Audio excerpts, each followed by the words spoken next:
महाराष्ट्र राज्य अंगणवाडी कर्मचारी समन्वय समिती राज्यातील अंगणवाडी कर्मचाऱ्यांच्या प्रलंबित मागण्या राज्य शासनाने तात्काळ सोडवून त्यांना न्याय द्यावा यासाठी महाराष्ट्र राज्य अंगणवाडी कर्मचारी समन्वय समितीच्या नेतृत्वाखाली नागपूर येथे विधानसभा हिवाळी अधिवेशन काळात अंगणवाडी कर्मचारी प्रतिनिधी धरणे आंदोलन करून शासनाचे लक्ष वेधणार आहेत।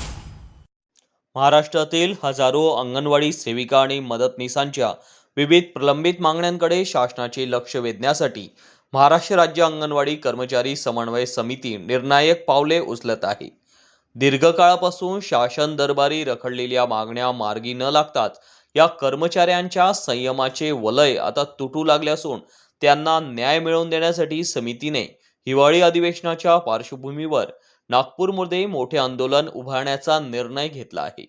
या पार्श्वभूमीवर राज्यभरातील अंगणवाडी कर्मचारी दिनांक 13 डिसेंबर 2025 रोजी सकाळी 11 वाजता यशवंत स्टेडियम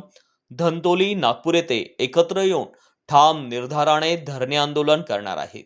सेविका मदतनीसांना शासकीय कर्मचाऱ्यांचा दर्जा देणे, वेतन व भत्त्यामध्ये शासकीय पद्धतीचे सुधारित नियम लागू करणे, केंद्र सरकारने महागाईचा विचार करून मानधनात भरीव वाढ करणे, कामावर आधारित प्रोत्साहन भत्त्याची सक्ती रद्द करून ते मासिक मानधनात सरसकट समाविष्ट करणे, सर्वोच्च न्यायालयाच्या आदेशानुसार ग्रॅच्युटीची अंमलबजावणी करणे, सेवा समाप्तीनंतर पेन्शन लागू करणे, तसेच प्रणालीतील तांत्रिक अडचणी तत्काळ दूर करणे अशा जीवनमानाशी संबंधित महत्त्वाच्या मागण्यांसाठी हे आंदोलन उभारले जात आहे। याशिवाय मुख्यमंत्री लाडकी बहीण योजनेअंतर्गत करण्यात आलेल्या कामाचा थकीत मोबदला त्वरित अदा करणे आणि 15 दिवसांऐवजी 1 महिना उन्हाळी सुट्टी देणे या मागण्यांनाही विशेष महत्त्व आहे।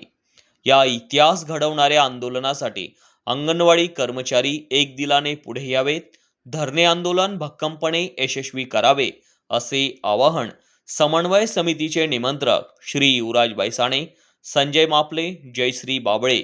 रामकृष्ण बी पाटील, पूनम निंबाळकर, गोवर्धन मिसाळ, रेखा चव्हाण, चंदा नवले आणि सत्यभामा रंगारी राजू पाटील यांनी प्रसिद्धी पत्रकांद्वारे केले आहे।